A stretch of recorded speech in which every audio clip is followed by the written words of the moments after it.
और वीडियो सबसे पहले अपने मोबाइल पर पाने के लिए बेल आइकन को दबाएं।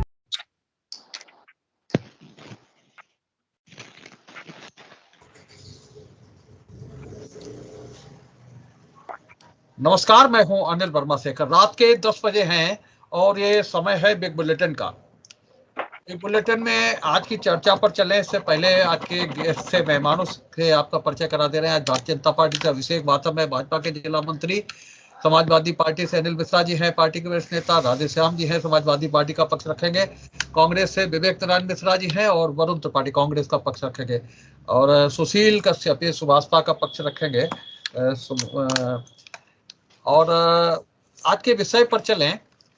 आज विषय तय किया गया तो उसके बाद में कुछ चीजें राजनीति में और अपडेट हुई।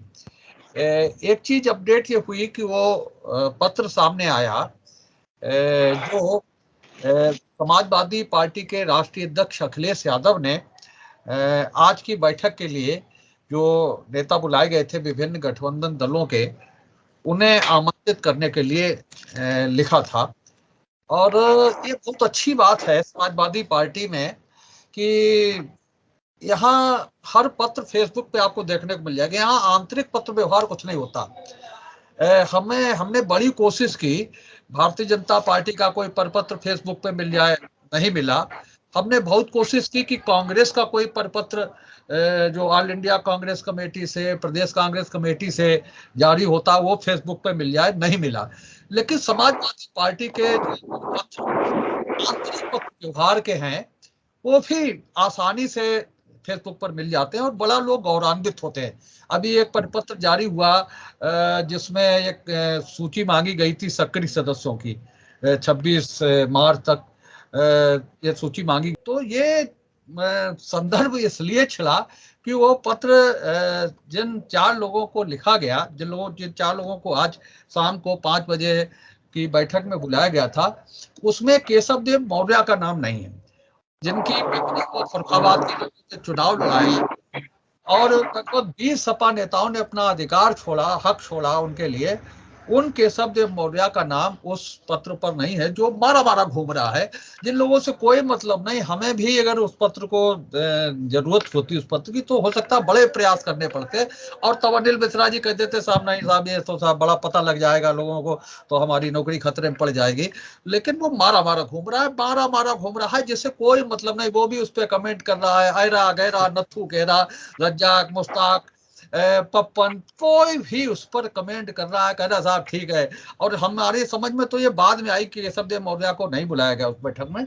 लेकिन केशव देव मौर्य को ना बुलाने के बाद फरुखाबाद के सड़क छाप लोगों ने उस पत्र पर पहले ही कमेंट कर दिया जिस पर अखिलेश यादव के हस्ताक्षर है। अब भगवान जाने ये पार्टी 2017 के बाद में, 2022 के बाद में 2027 में फिर सरकार बनाने की ओर बढ़ रही है।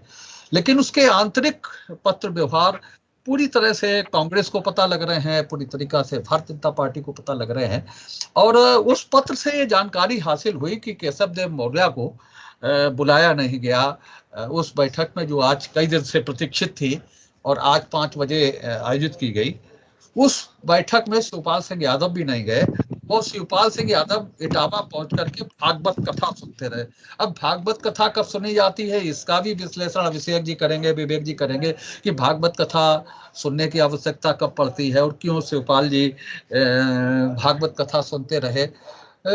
उसके और दूसरी चीज है कि भागवत कथा में क्या सुन रहे थे शिवपाल जी, आज उन्होंने पत्रकारों से बात करने से मना कर दिया।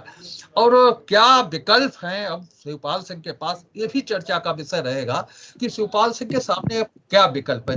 एक चीज बहुत आसानी से सारे लोग इस चीज को जानते हैं कि कोई चीज बनाना बहुत मुश्किल होता है लेकिन उसको बिगाड़ना दोनों हाथों से बहुत आसान होता है। शिवपाल सिंह जी ने जो कुछ स्थितियां पड़ा, सारी त्याग तपस्या करके जिस तरह से परिवार को एक मंच पर देखने का जो सपना था वो पूरा किया। और पूरा करने के बाद में तीसरी चीज हम आज उस बयान पर आते हैं।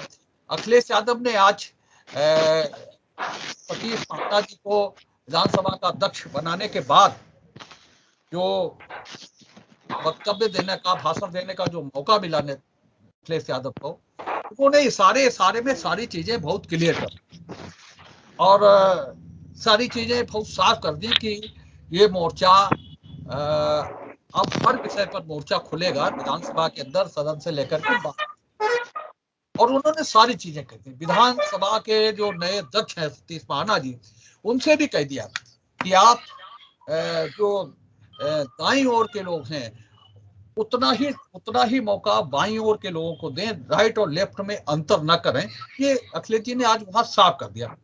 और उन्होंने ये कहा अपने भाषण में कि विपक्ष को बोलने का मौका जितना अधिक मिलेगा, लोकतंत्र उतना ही अधिक मजबूत होगा।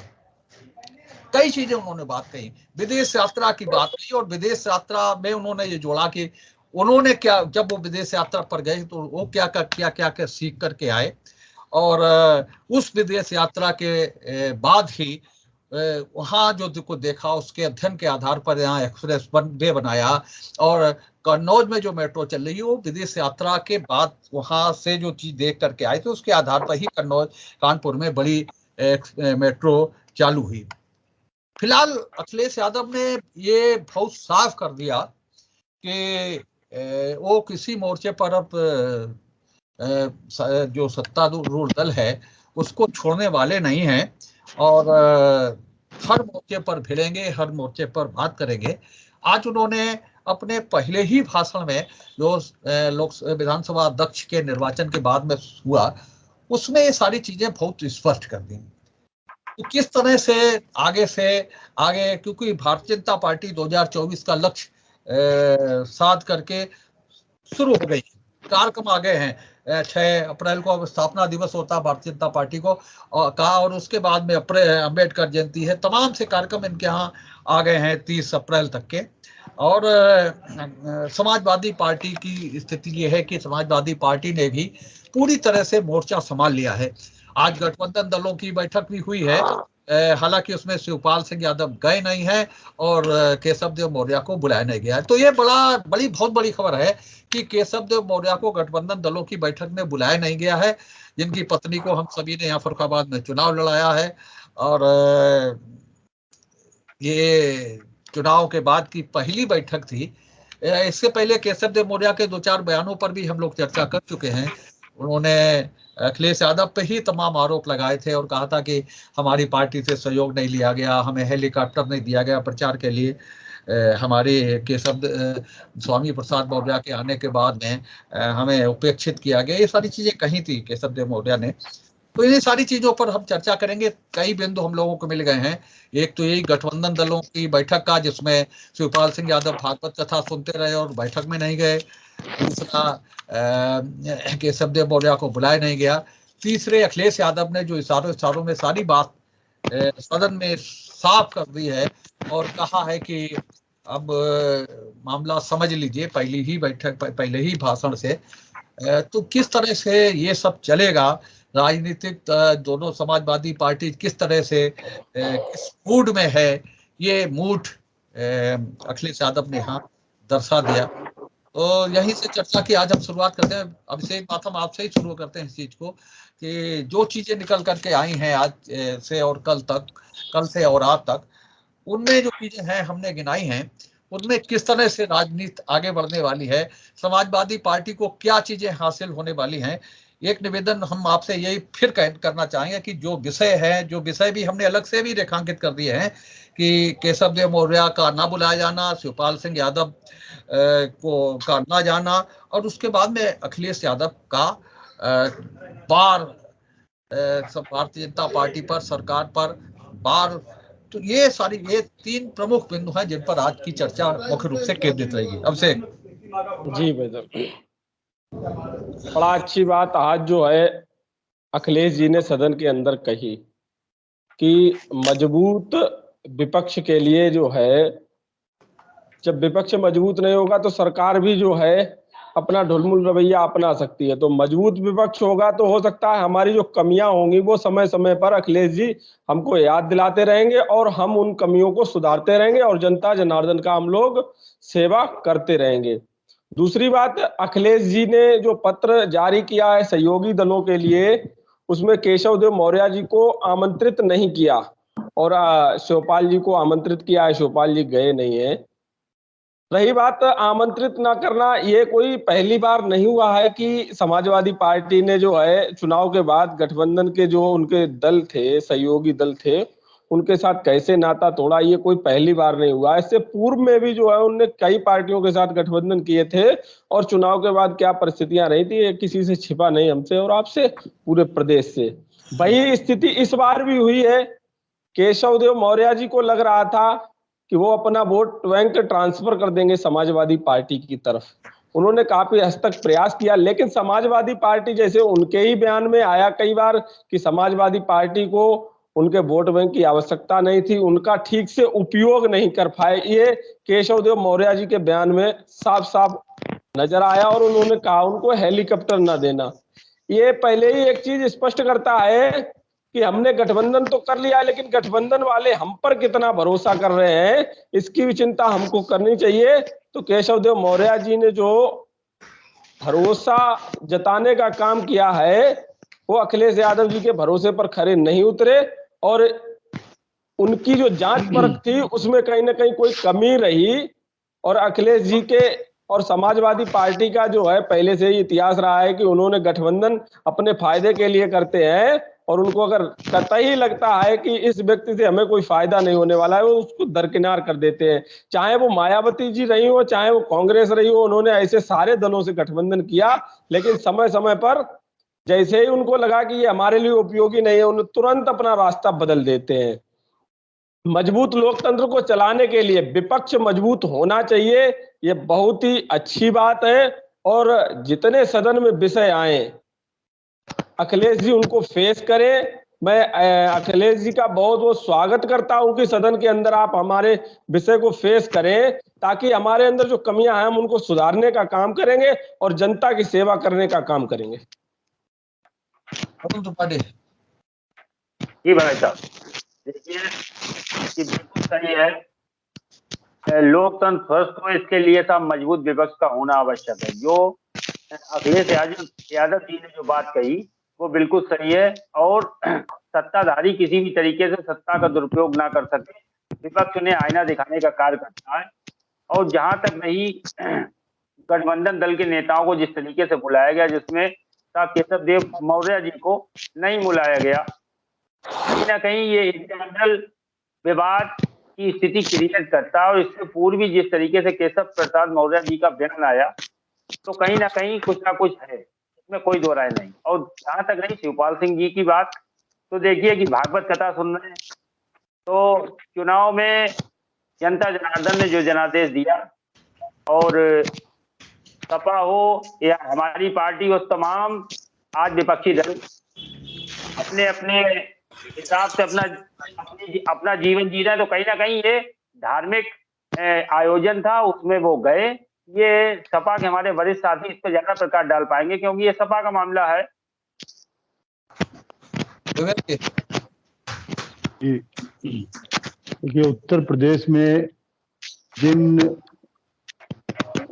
जिस तरह रण लड़ी गई चुनाव की, और जिस तरीके से भाजपा को विजयश्री हासिल हुई, तो उसको देखते हुए ये कहा जाए कि जनता के सामने तमाम अहम मुद्दे थे, महंगाई के, बेरोजगारी के, किसानों के, उन सबको दरकिनार करके जनता ने अगर भाजपा को बहुमत दिया, तो ये भाजपा का एक मायावी रूप सामने आया। तो जिस मायावी रूप से भाजपा ने प्रदेश की जनता को मुहिम मुद्दों से ध्यान हटा के और सत्ता हासिल करी, तो अब उसके सामने एक मजबूत विपक्ष चाहिए, जो इन भाजपा के जो हाथी दांत वाले जो वादे हैं, दिखने वाले जैसे हाथी के दांत दिखाई पड़ते हैं, वैसे जो इनके वादे हैं ये केवल हाथी के दांत वाले हैं, खाने वाले अलग, दिखाने वाले अलग।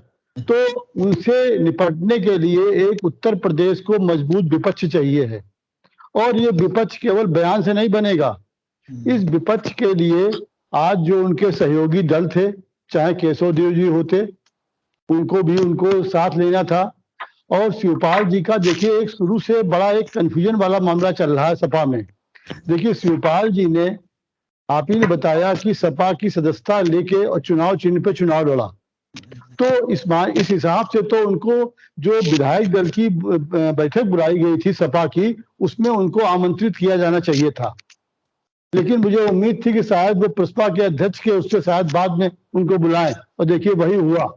और शिवपाल जी भी अपने आत्मसम्मान को बरकरार रखते हुए उन्होंने भी तकनीकी कारणों से जो उनके साथ ये मजाक किया गया, इसके लिए उन्होंने भागवत की शरण ली। देखिए, भागवत कथा सुनना ये आदमी जब करता है जब उसका थोड़ा सा अपनों से मोह भंग होता है, और उन्होंने कई एक इसको लेकर टिप्पणियां भी करी हैं। और ये एक बड़ा उत्तर प्रदेश की जनता के सामने एक विपक्ष का बड़ा कमजोर चेहरा सामने आया कि ये तकनीकी रूप से जिस तरीके से शुरुआत करी गई विपक्ष ने अपनी करी है, ये एक थोड़ा सा विपक्ष को आगे इन चीजों पर ध्यान देना चाहिए। दूसरी बात, देखिए शिवपाल जी हों या केशव देव जी हों, ये शिवपाल जी की तो खैर सपा के निर्माण में बहुत ही उनका अहम योगदान रहा है, और मजबूत विपक्ष के लिए केशव देव जी हो या शिवपाल जी हो या कांग्रेस हो, इन सबको साथ लेने की बड़ी जिम्मेदारी बनती है। अगर ये भ्रम पाला जाए, फिर अगर हम ओवर कॉन्फिडेंस के शिकार होके या आत्मविश्वास के कि 125 के सीटें आ गई हैं तो केवल हम ही काफी हैं, ये फिर एक बहुत बड़ी एक भाजपा के जो हाथी दांत हैं, इनको तोड़ पाना, जनता के सामने ला पाना ये आसान नहीं होगा। आज जरूरत है कि उत्तर प्रदेश में एक मजबूत विपक्ष का अंगत पांव चाहिए। वो अंगत पांव के जो आसार शुरुआत में नजर आ रहे थे वो धूमिल पड़ रहे हैं। इसको अखिलेश जी के ऊपर ज्यादा जिम्मेदारी है, वो इन चीजों को समझें, तभी वो भाजपा की इस मायावी रूप को जनता के सामने ला पाएंगे और इनके हाथी दांत को तोड़ पाएंगे। सुशील जी भाई साहब। बहुत अच्छा। आज हम सबसे पहले ये बताना चाहूंगा कि विपक्ष में जो लोग बैठते हैं, जो विपक्षी का माना जाता है, बहुत बढ़िया होता है, और तरीके से पक्ष और विपक्ष वाली जो बातें होती हैं उनको सुन लेता है। मैंने कहा उसका तात्पर्य दूसरा होता है। भाई साहब, मैं बताना चाहूंगा कि 2017 में माननीय राष्ट्रीय अध्यक्ष ओम प्रकाश राजभर 4 विधायकों के साथ में वो विपक्ष में बैठे, मंत्री भी रहे, सरकार के खिलाफ बोलते रहे। उन्होंने कभी ये नहीं कहा कि मैं सरकार के पक्ष में खड़े हैं। जब उनकी बात नहीं सुनी गई तो उन्होंने इस्तीफा दे दिया। अब भाई साहब, मैं बात यहाँ पर आ जाइएगा कि हमारे गठबंधन की बात। गठबंधन में भाई साहब हम लोग हैं और राष्ट्रीय अध्यक्ष जी हैं। आज मीटिंग भी हुई थी तो उन्होंने स्टेटमेंट भी दिया था कि शिवपाल जी क्यों नहीं आए। उन्होंने बोला भी था, राष्ट्रीय अध्यक्ष ने, ओम प्रकाश राजभर साहब ने कहा भी था उसमें थी। तो मैंने खैर नहीं सुनी है, लेकिन मैं इतना बताना चाहूंगा भाई साहब कि आज तो विपक्ष में बैठने के बाद सरकार कितना गलत काम करेगी, सरकार को वो मुंह तोड़ जवाब देंगे। दूसरी बात ये है कि सरकार अपनी मनमानी पहले जो 2017 में की है, इस बार हम करने नहीं देंगे मनमानी। बिल्कुल विपक्ष में बैठे हुए हैं, विपक्ष में रहकर हम सरकार से लड़ाई लड़ेंगे और आम जनता की जो भी समस्याएं होंगी सरकार के सामने कहेंगे। सरकार को आम जनता का काम करना पड़ेगा भाई साहब।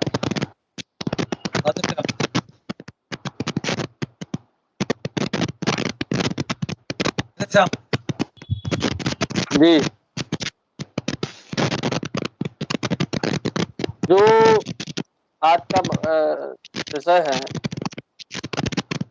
गठबंधन की बैठक बुलाई गई, महान दल के राष्ट्रीय अध्यक्ष जी का उसमें नाम नहीं है, शिवपाल सिंह जी को बुलाया गया, वो गए नहीं। गठबंधन में क्या रिश्ते बिगड़े चुनाव के बाद, क्या हुआ, ये तो दोनों दलों के राष्ट्रीय अध्यक्ष ही बेहतर जान सकते हैं, क्योंकि कोई मामला खुल के तो सामने आया नहीं। सही बात शिवपाल सिंह जी की, इस मामले में तो मैं एक बात जरूर कहूंगा, और साफ तौर पे कहूंगा, शिवपाल सिंह जी बसपा के अध्यक्ष बाद में है, अखिलेश यादव जी के चाचा पहले, समाजवादी पार्टी के संस्थापक सदस्य पहले हैं। समाजवादी पार्टी को बनाने में, चलाने में, खड़ा करने में और सत्ता तक पहुंचाने में उनका एक विशेष योगदान है। और अगर कहीं न कहीं कोई ऐसा जो सच अगर बोला जाए तो सच तो ये है कि जो नवरत्न मंडली है वो ये पसंद नहीं करती है कि कहीं न कहीं शिवपाल सिंह जी उस मंच तक पहुंचे और उन चीजों से वाकिफ करा पाए जो बातें कहीं न कहीं वास्तव में हमें नुकसान पहुंचाती हैं। इस नवरत्न मंडली का कहीं न कहीं कार्यकर्ता भी शिकार होता है, पार्टी भी शिकार होती है, नेता भी शिकार होते हैं। कई जगह टिकट वितरण भी इसी नवरत्न मंडली की वजह से गलत हुआ, वहां हमें परिणाम गलत देखने को मिले। और हम अपने ऐसा नहीं कि ये सब बातें बोल के हमारी समाजवादी पार्टी, अभी भाजपा के मित्र कुछ कहने लगे कि लग रहा है राधे श्याम का मोह भंग हो रहा है, ऐसा कुछ नहीं है। हमें विरासत में समाजवाद मिला था और विरासत में देके जाएंगे। समाजवाद हम लेकर पैदा हुए थे और लेकर मरेंगे भी। लेकिन कहीं न कहीं रामधारी सिंह दिनकर ने भी नेहरू जी के खिलाफ कविता पढ़ी थी और कांग्रेस से राज्यसभा सांसद थे। हम अगर अपने दल में हैं तो अपने दल की भी बातें हम कह सकते हैं। ये गलत है और निश्चित तौर पर शिवपाल सिंह जी को पहले दिन की बैठक में ही बुलाया जाना चाहिए था, नहीं बुलाया गया, ये गलत हुआ। इसका हम निश्चित तौर पे, हमने तो फेसबुक पे प्रोफाइल पे लिख के विरोध किया और इससे ज्यादा हम कर भी कुछ नहीं सकते। वही दूसरी बात, अब वो बातें साफ हो गई। भाजपा की रही बात जो आज अखिलेश जी ने विधान भवन में बयान दिया, विपक्ष को जितना ज्यादा सुना जाएगा लोकतंत्र उतना ज्यादा खूबसूरत होगा। यहां से लेकर और विधानसभा तक भाजपा के सभी मित्रों ने लगभग एक जैसा बयान दिया है। बहुत अच्छी बात है, बहुत अच्छी बात है। हम हमारी कमियां वो बताएंगे, हम सुधारेंगे और जनसेवा में लगेंगे, हमको आईना दिखाएंगे, हम आईना देखेंगे। अरे भाई, जरूरी विपक्ष बोले कितना ये जरूरी है, लेकिन उससे ज्यादा जरूरी ये भी है कि विपक्ष को बोलना कितना दिया जाए और विपक्ष को सुना कितना जाए, ये बहुत जरूरी है। अभी एमएलसी के चुनाव में ही डॉक्टर मनोज यादव प्रत्याशी थे हमारे, बाहर जेसीबी खड़ी थी, डीएम साहब का आइडियो वायरल हुआ कि पर्चा वापस ले लो और नहीं तो घर गलत बना है तुम्हारा, तोड़ा जाएगा। और पर्चा अगर वापस ले लिया होता तो घर सही बना है, फिर नहीं तोड़ा जाएगा। तो ये अगर हम ये ऐलान करें हमारी पार्टी कि 19 तारीख को हम ज्ञापन देंगे या धरना प्रदर्शन करेंगे, तो हमारे प्रमुख नेताओं के यहाँ पुलिस भेज के पहले ही बंद करा लिया जाएगा, अखिलेश यादव जी को हाउस अरेस्ट करा लिया जाएगा। तो विपक्ष को आप बोलने कितना देते हो, मेन ये है।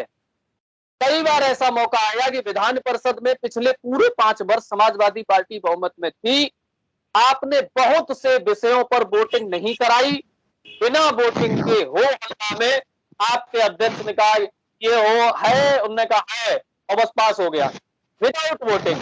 राज्यसभा में आपने कृषि पे बहस नहीं की, आप कह रहे मुद्दे आए उन पे यादव पेश करें। पेश तब करेंगे जब सरकार पेश करना चाहेगी, उस पर चर्चा करना चाहेगी। इसलिए तो बोलने देना ये सरकार की जिम्मेदारी, आप कितना बोलने देना। आज राधे श्याम डिबेट में बैठे बोल रहे हैं, हमारी किराने की दुकान है, कल आप हमारे यहाँ खाद्य पदार्थ भेज दीजिए, हम परसों से बोलना बंद हो जाएंगे। भाई आप बोलने कितना देते हो, बात ये है मेन। इसलिए कहीं आपको भी ये जरूरत है कि आप विपक्ष को सुने, उसकी बात को समझें और अगर सही हो तो माने, उनको बोलने की आजादी दें लोकतांत्रिक रूप से, ये मेन है। विपक्ष तो बोलेगा, सब बोलते हैं, आप थे आप भी बोलते थे, हम भी बोलेंगे, और जो रहेगा कमजोर से कमजोर होगा वो भी बोलेगा। लेकिन आपके डंडे में कितनी ताकत है, सहन करने की या मारने की, ये आप तय करिए। अनिल मिश्रा जी। शेखर जी बहुत बहुत धन्यवाद। सबसे पहला बिंदु जो आपने रखा था पत्रों के लीक होने का, मैं समझता के ऊपर गौर करना चाहिए और मैं आपको इसलिए बधाई दूंगा कि समाचार पत्र के लोग जो हैं वो इंतजार करते हैं और स्वागत करते हैं कि कहीं का पत्र लीक हो और कहीं के अंदर की जानकारी हमको मिले। और आपने इसके विपरीत बिल्कुल एक जो है वो स्वस्थ परंपरा का निर्वाह करते हुए तो आपको लगा जैसा लगा वो आपने कहा। ये पार्टी के अंदर का मामला है, इसके ऊपर जो है वो हम गौर करेंगे। दूसरी बात आ गई केशवदेव मौर्य जी की और आदरणीय शिवपाल जी। कभी कभी ऐसा होता है कि वक्त पहले की कोई राय जो है और पूर्वानुमान जो है वो अपने स्तर से दे देना परिस्थितियों में बदलाव ले आता है और कभी बदलाव ले आता है। थोड़ा जल्दी की बात है और इस स्तर की बात है कि हम इस बात के इंतजार में हैं और हम चाहते हैं कि हर सब चीज जो है वो जुड़ी रहे, सब इकट्ठा रहे। बस इतनी ही मेरी प्रतिक्रिया है। भाई राधेश्याम जी ने जो अपनी प्रतिक्रिया व्यक्त की है, क्षमा करेंगे छोटे हैं मुझसे, वो उन्होंने अपनी जाति प्रतिक्रिया व्यक्त की है। कोई अधिकृत जो है समाजवादी पार्टी की उसकी बात नहीं है। क्यों क्या हुआ और कैसे क्या हुआ ये स्थितियां सामने आती हैं और वक्त पे सामने आती हैं। कभी कभी मौन रह करके इंतजार करना पड़ता है जिससे कि परिणाम उसके अच्छे रहे। अब बात आ गई आखिरी उसमें, माननीय अखिलेश जी ने विधानसभा में जी के चुने जाने के बाद और उसके बाद जो उन्होंने भाषण दिया है, अनिल जी आपने बड़ा विस्तार से उसको जो है बताया भी है और सच में बड़ा विस्तार से जो है उसके ऊपर गौर भी करने की बात है। मैं एक बात यहाँ पे कहूंगा, सबसे बड़ी बात सामने आई है कि लोकतंत्र के लिए और स्वस्थ लोकतंत्र के लिए विपक्ष को अपनी आवाज मुखर करते रहना है। और जब हम वहां पे बैठे हैं तो हमको कभी ज्यादा भी बोलना है। हम जहां पे देखेंगे कई बातों में आप नीति बनाओगे, नीतियां जब बन करके आती हैं तो ब्यूरोक्रेसी के भंवर से निकल करके पहुंचती हैं माननीय मुख्यमंत्री जी के सामने और उसके बाद इम्प्लीमेंट होते वक्त अगर कहीं जमीन की जानकारी है और उन नीतियों को हम गलत पाएंगे तो वहां हम ध्यान भी आकर्षित करेंगे। जहां हमको विरोध करना है वहां प्रजातांत्रिक तरीके से भी हम विरोध करेंगे, सदन के अंदर भी। और जहां तक राधेश्याम जी की बात है, मैं उससे सहमत नहीं हूँ इस बात पे कि फिर मुझे थोड़ा सा मतलब जो इस मामले में जो है लिबरल होकर के मेरी विचारधारा को समझेंगे। एक जो है शेर है कि जुबां को काट डालो मुझे असीर करो, मेरे ख्यालात को बेड़ियां पहना नहीं सकते। बात यह है कि जब हम ये मान के चलते हैं कि हम मानसिक और आर्थिक गुलामी से आजादी की लड़ाई क्यों लड़ रहे हैं तो उस वक्त के ऊपर हमारी मोहताजी नहीं है कि सरकार हमको कितना बोलने देगी कितना नहीं। हम यहाँ पे जितना बोलना आवश्यक है हम उतना बोलेंगे और विपक्ष में हम अपना बात जो है सदन में भी रखेंगे, सदन के बाहर भी रखने की बात करेंगे। हम भारतीय जनता पार्टी के वर्ग हम एक जो है वो विपक्ष की भूमिका का तो हम निर्वाह करेंगे, लेकिन हम आपकी दया के मोहताज नहीं है कि आप जितना बोलने देंगे हम उतना बोलेंगे। हम तो बोलेंगे ही, आप कितना सुनोगे नहीं सुनोगे, आप नहीं सुनोगे तो जनता सुनेगी। बड़ी इससे स्पष्ट है। और उन्होंने कहा, उन्होंने साफ तौर के ऊपर कहा, माननीय विधानसभा के अध्यक्ष जो चुने गए हैं सतीश महाना जी, उन्होंने स्पष्ट कहा, उन्होंने कहा कि आप दाईं तरफ से आए हैं, लेकिन ये भी कहा कि अब दाईं तरफ आपको छोड़ दिया है, अब आपको निगाह बाईं तरफ भी रखनी होगी। अब आप पूरे के पूरे जो है वो सदन के सभापति हो और जब आप सभापति हो तो ये वहां पे मुनस्सर करेगा कि किस वक्त पे किसके किसके विषय के ऊपर क्या स्थितियां सामने आती हैं और उसके ऊपर क्या जो है वो अपने हम लोगों का आचरण होता है। हाँ, हम जो है मैं बधाई भी देते हैं भारतीय जनता पार्टी के साथियों को। हम आशा भी व्यक्त करते हैं कि आप जो है वो अपने, अगर हमने पिछला कोई रवैया देखा है तो उसमें आप बदलाव लाओगे और बुनियादी तौर पे जब प्रजातंत्र में आप गए हो तो आम जनता के रोटी कपड़ा और मकान से लेकर के आम जनता की समस्याओं को हल करने में रुचि लोगे। अगर मालूम पड़ता है कि आप रुचि नहीं लोगे तो फिर हम स्वस्थ परंपरा का निर्वाह करेंगे, प्रजातांत्रिक तरीके से हम सदन में और सदन के बाहर भी हम अपनी आवाज उठाएंगे और आपके कान तक पहुंचाएंगे। चलिए साहब और शेख जी भाई साहब,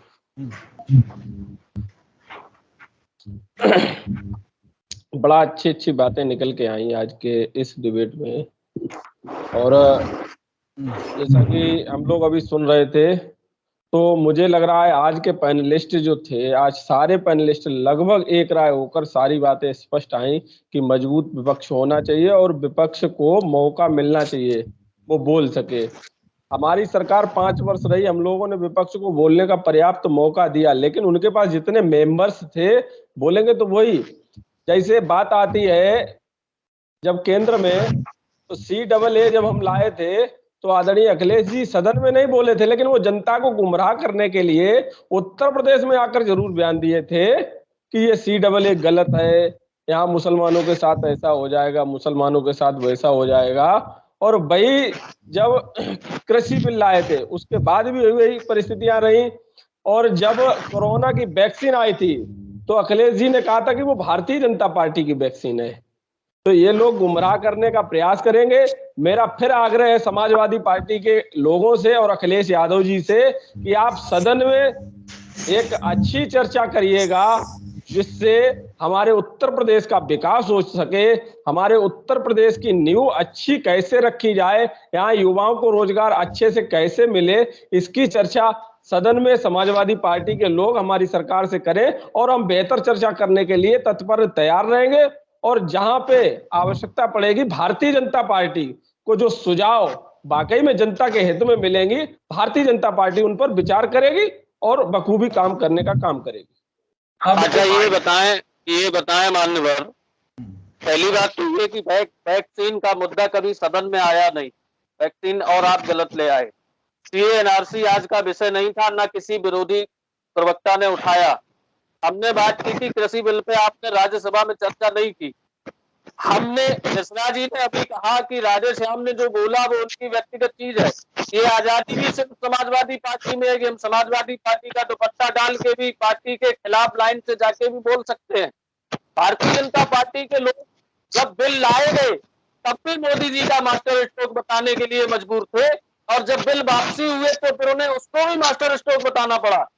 ये आजादी तुम्हारे यहाँ नहीं है, कम से कम ये पार्टी के ही लोकतंत्र को ठीक कर लो, कल स्वस्थ लोकतंत्र चलाने की बात करो। दूसरी बात आपने भी एक बात नहीं, दूसरी बात आपने भी एक बात और कही, हमने आपको टोका नहीं मान्यवर, अगर टोक दोगे तो बात कट जाएगी। आपने एक बात और कही थी, हमें याद नहीं रहा, गठबंधन धर्म। अरे हमने तो चलो उनको बुलाया ही नहीं, आपने महबूबा जी को समर्थन देकर मुख्यमंत्री बनाया, फिर उन्हीं को बंधक बना दिया, उन्हीं से देश को खतरा पैदा कर दिया, उन्हीं से देश को खतरा महसूस होने लगा आपको। तो आप कितना अच्छा गठबंधन धर्म चलाते हो। और हमने तो 2-4 लोगों से गठबंधन किया होगा, 48 दलों से गठबंधन करके सरकार में पहुंचने वाले लोग हमेशा शिवसेना को हिंदुओं का साम्राज्य बताते रहे, ठाकरे परिवार को हिंदुओं का आस्था का केंद्र बताते रहे। अब वही ठाकरे परिवार आज आपके लिए ISI का एजेंट बन गया है। तो कहीं ना कहीं आप किस तरह गठबंधन धर्म निभाते हैं ये भी आप देखें। सुन लीजिए, आप अगर महबूबा जी ये कहेंगी कि वो भारत का झंडा छोड़ के किसी दूसरे देश का झंडा लगा लेंगे तो भारतीय जनता पार्टी, और सुन लीजिए, भारतीय जनता पार्टी कतई बर्दाश्त नहीं करेगा। और हिंदुस्तान का रहने वाला प्रत्येक नागरिक, कोई भी ऐसा व्यक्ति है जो स्वीकार नहीं करेगा कि आप दूसरे देश का झंडा भारत के अंदर लगा ले, कोई भी देश का नागरिक स्वीकार नहीं करेगा। ये बात वो पहले भी कहती थी, ऐसी बात नहीं है। उन्होंने हमेशा धारा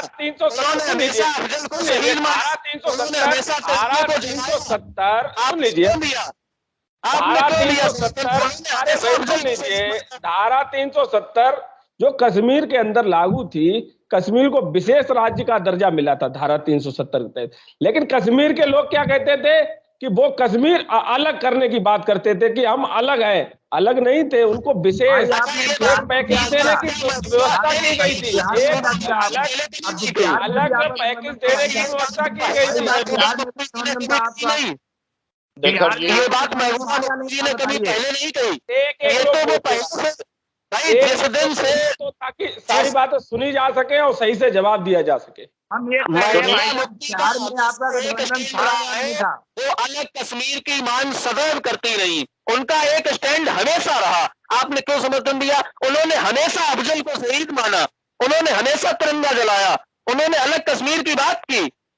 और प्रधानमंत्री जी ने हमेशा कहा कि एक देश, एक निशान, एक संविधान, और 2 निशानों के झंडों के बीच में बैठ के प्रधानमंत्री जी उन्हीं महबूबा मुफ्ती को शपथ दिला रहे थे तो कहीं न कहीं आपके बयान, आपका गठबंधन धर्म सब में झोल है। पहले लोकतंत्र अपनी पार्टी को मजबूत करिए बात। सुन लीजिए, भाई साहब, जी। राधे श्याम आज जी। कश्मीर से धारा 370 हटाने का काम किसने किया है? क्या समाजवादी पार्टी ने किया या कांग्रेस ने किया? बता दीजिए। नहीं, कांग्रेस ने किया या समाजवादी पार्टी ने? जब धारा 370 पर चर्चा हो रही थी तब भी, सुनिए, जब धारा 370 पर चर्चा हो रही थी आपने तब भी वोट नहीं किया था हमारे पक्ष में। जब धारा 370 सदन में चर्चा हो रही थी आपने तब भी वोट नहीं किया था। नहीं, समाजवादी पार्टी उसके साथ भाई साहब, एक मिनट, गुमराह कर रहे हैं। समाजवादी पार्टी धारा कांग्रेस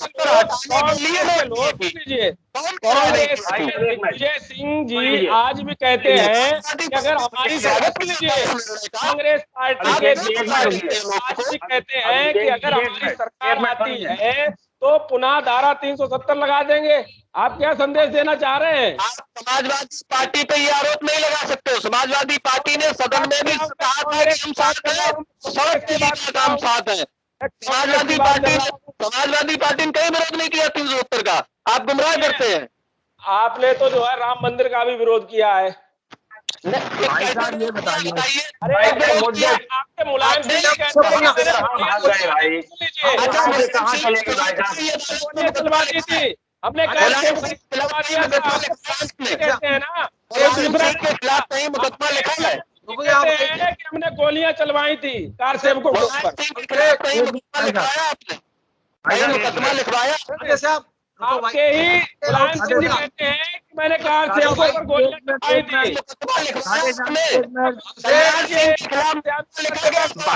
थी। हम मुकदमा नहीं लिखाएंगे, जनता की अदालत में मुकदमा लिखा जाएगा। उसी का बड़ा अपराध किया तुम, अगर उन्होंने नहीं, अगर उन्होंने अपराध किया तो मुकदमा क्यों लिखाया? बोलिए और किसे बोल रहे हैं? भाई साहब, भाजपा सरकार पिछले 8 वर्षों से, जी भाई साहब, भाजपा सरकार पिछले 8 वर्षों से सेंट्रल में बैठी हुई है। और आप समझिए कि जिस तरीके से कश्मीर के विस्थापित हिंदू साहब जम्मू में रह रहे हैं, उनके 8 साल में जो कॉलोनियां बनी है साहब, उसकी वो दयनीय स्थिति है कि उसके ऊपर साहब पुताई नहीं करवा पाए। और इतना सीना चौड़ा करके साहब ये भाजपा के प्रवक्ता हमारे बात कर रहे हैं और साहब कह रहे हैं कि साहब हमने ये किया वो किया। आपने क्या इनकी पेंशन बढ़ाने के लिए कुछ किया? देखिए, मैं इजाजत चाहूंगा। शेखर जी, अनुमति है? हाँ बोलिए। कई चीजें सामने आई। हम यहाँ पे आज जो है आरोप और प्रत्यारोप लगाने को नहीं बैठे। आज ये चर्चा करने को बैठे हैं कि सरकार प्रजातांत्रिक तरीके से कैसे चलेगी।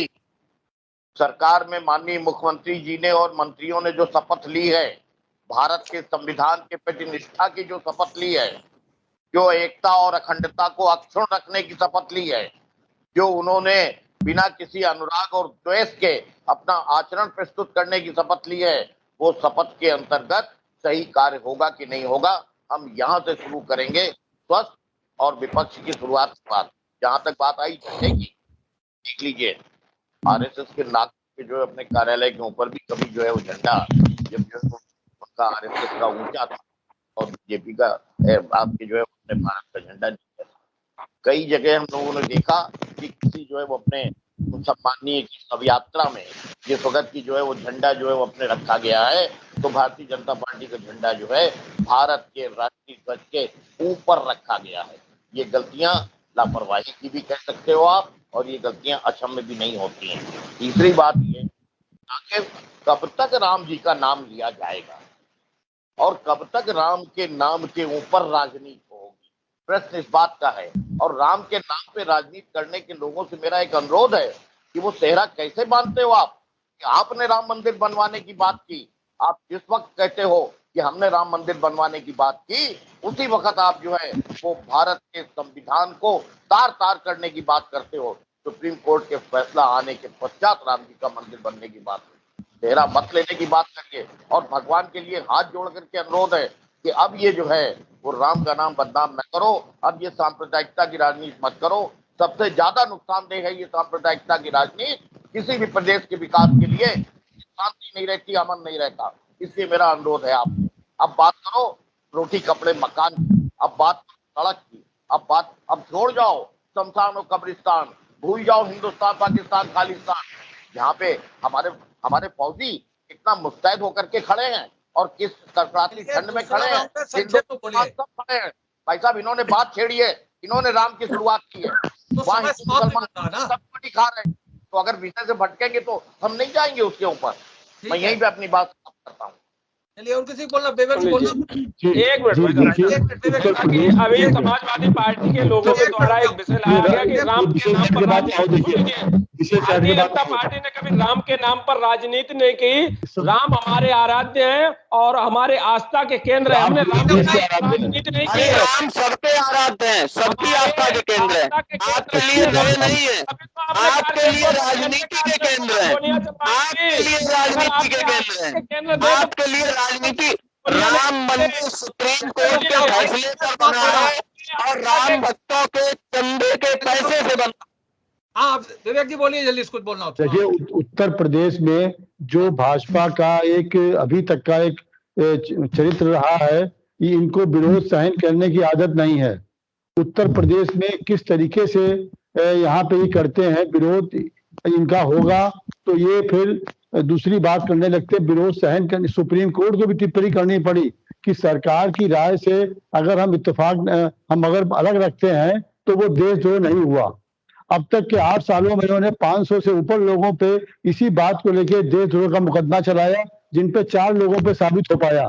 तो उत्तर प्रदेश में आज एक विपक्ष को आप देखना, सबसे बड़ी बात यह है कि उत्तर प्रदेश में किस तरीके से विपक्ष अपनी राजनीति कर पाता है, क्योंकि इनको विरोध सहन करने की आदत कुछ नहीं है। ये सिर्फ जो आज इन्होंने बातें अखिलेश जी पे कही हैं, वो सिर्फ इनका एक हाथी के दांत है। ये एक मायावी पार्टी है जिन्होंने जनता को गुमराह किया। इनसे निपटने के लिए एक मजबूत विपक्ष चाहिए है, जिसका विरोध इनको सुनने की क्षमता अपने अंदर विकसित करनी होगी। चलिए, बिग बुलेटिन के आज की इस बहस को यहीं समाप्त कर रहे हैं। आज की इस बहस में भाग लेने के लिए आप सबका बहुत बहुत धन्यवाद। हम कल फिर मिलेंगे एक नई बहस को लेकर, एक नए विषय को लेकर। तब तक के लिए इजाजत दीजिए। शुभ रात्रि। है आपको हमारी एक खबर पसंद आई होगी, आप इसे लाइक करिए, अपने दोस्तों के साथ शेयर करिए और उस पर कमेंट करिए। अगर आप पहली बार हमारे चैनल से जुड़े हैं तो चैनल को सब्सक्राइब करना मत भूलिए। यही निवेदन आपसे है।